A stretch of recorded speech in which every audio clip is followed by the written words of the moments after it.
Hey guys, what's up? I'm just gonna talk about this freaking one book that I just read, bro. Like I just finished reading. It's called "Can't Hurt Me" by David Goggins. And dude, this is the most inspiring book I've ever fucking read, dude. I'm literally so inspired by this man, dude. I fucking love this guy so much. He's on my fucking phone wallpaper every time I'm caught lacking. And every time I look on my phone, I'm like, oh shit, it's David Goggins. He's telling me to stay hard.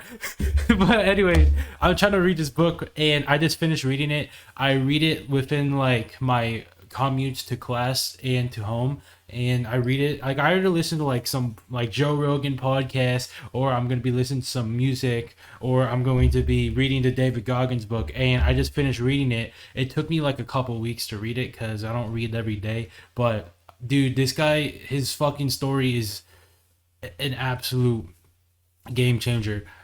For those who don't know who David Goggins is, he's from the meme where he's like, "Who's gonna carry the fucking boats?" Right? Who's gonna carry the boats and the logs? That's you, buddy. And what that means is because he's actually like a retired Navy SEAL. So Navy SEALs, they have to go through something called Hell Week, which is like, I think it's 1 week. I don't know if it's 1 week or a compilation of weeks, but it's basically a week if you don't sleep or you barely sleep at all, and you go through a bunch of physical training and cold water splashing and a bunch of tests so that you can actually become a Navy SEAL. And David Goggins went through three of those. Usually people just go through one, and most people don't even go through the first one. They usually like tap out because it's so fucking hard.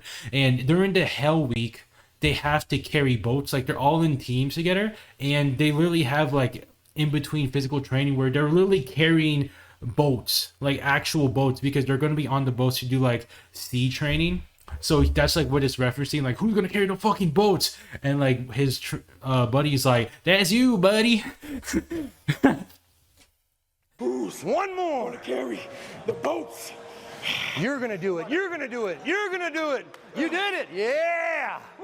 But like he's famous for that, and he's also famous for being like a motivational speaker because he's been through a lot of bullshit in life, and he's also achieved a lot of seemingly impossible goals. He's fucking run 100-mile marathons back to back, and he's also he's literally ran all these marathons with fucking broken legs. He had to tape his ankles together, and he also was running on a fucking hole in his heart. Like he had a hole in his heart his whole fucking time, and he didn't even know that. And it was until one day where he was like, dude, I can't even walk up the stairs without my BPM and my heart going up to 200. So he was like, all right, dog, what's wrong with me? They're like, dude, you got a hole in your heart, and it's like a size like a golf ball or something. And he's like, holy shit, I've been doing all this stuff with a hole in my heart. Oh my God. But David Goggins is an absolute beast, man. And this book is so inspiring. It basically tells about his whole life story, like from the beginning to like now. I mean, of course, it's only about 300 pages. And he was kind of talking about his whole life story from basically beginning to finish. And of course, it's not like super detailed. It's more like the most major parts of his life, like starting from his childhood with his abusive father who literally fucking threw shoes at him or something, and he's literally like beating his mom, and until he became a teenager, and he was literally cheating his way through school, and then until he became employed and was working as an eco lab person, and he got fucking absolutely destroyed by cockroaches. Like, all right, dude, fuck this. And then one time he just changed his life when he's like watching TV, like he's about to take a shower, and if the TV shows on with some Navy SEAL stuff, they're like, dude, you want to join the Navy SEALs? Join us right now. And he's like, oh my God, let's go. Because he used to serve in the military. I think it was the Air Force before that. But then after he got out of the military, his life became not very disciplined, and he was like, all right, I'm just gonna become a fat motherfucker. And he was literally eating the most absurd foods every day, the most processed junk food in the world, and he's eating like so much shit every day, and he got so fat, and he's like, dude, what the fuck am I even doing with my life anymore? And he's like, all right, until he saw the TV show or the TV commercial. He was like, all right, dude, I'm gonna change my shit around. He had to lose 106 pounds in 3 months, and he did that on fucking eating like 500 calories a day. I don't even fucking know how you do that. And then he finally got in, had to go through multiple Hell Weeks, and then he finally got into the Navy SEALs. He did the Navy SEALs training, and then he became like a recruiter and started doing ultra marathons. After ultra marathons, he started doing all this other bullshit where he's like, all right, dude, I'm gonna do like the extra marathons. Like he's doing some crazy badass shit because he's trying to raise money through the ultra marathons for the special Navy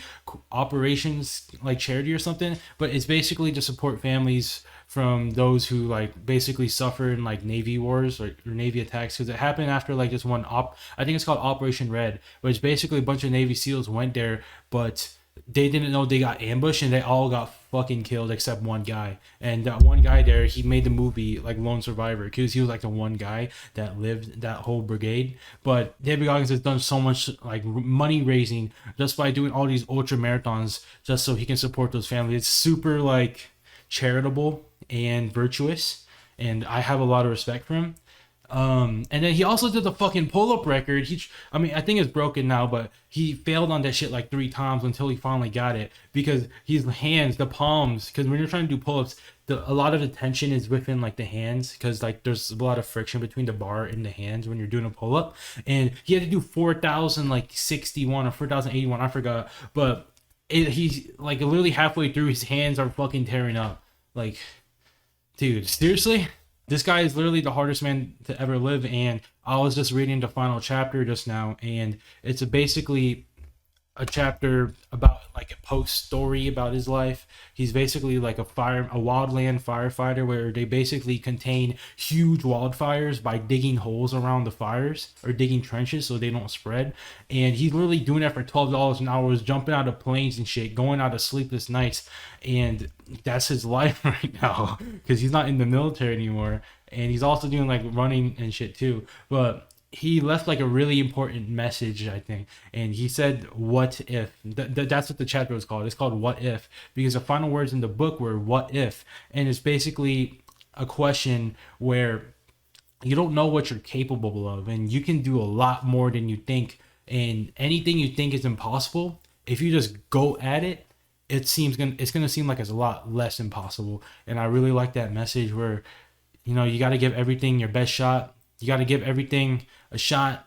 You got to stop putting limits and boundaries on yourself, and you just got to go hard at it, though. And it's a real inspiration. That book was an absolute 10 out of 10. I'm going to go read some other books too, but I just need some time for me to absorb all this knowledge. But I kind of want to talk about like a anecdotal experience whenever I think about like David Goggins, because he's on my fucking wallpaper right now, because he always like reminds me to stay hard. It's kind of sounds like a Viagra like catchphrase, but like something that's really hard in my life right now. So I go to college right now, is engineering. Like engineering's hard, it's cool and all. He just the thought of engineering school for some people makes him cringe because it just sounds like a lot of work, because it is. But honestly, it's not even that hard. The hardest shit for me in my life right now is I'm trying to work a job as well while I'm going to school, and I'm making like these YouTube videos, and I'm working on like a side hustle, and it's a lot of work, but this job is definitely the hardest shit. I don't want to say like the actual name because I think they're gonna like beat me up or something if I do, but it's a restaurant, and I basically wake up at 4:30 a.m. Every time I have work. I don't have work every day there, more like 2 times a week, and it's for 3 hours because I only said I can work in the mornings, so that's kind of on me. But I wake up at 4:30, go to work at 5 a.m.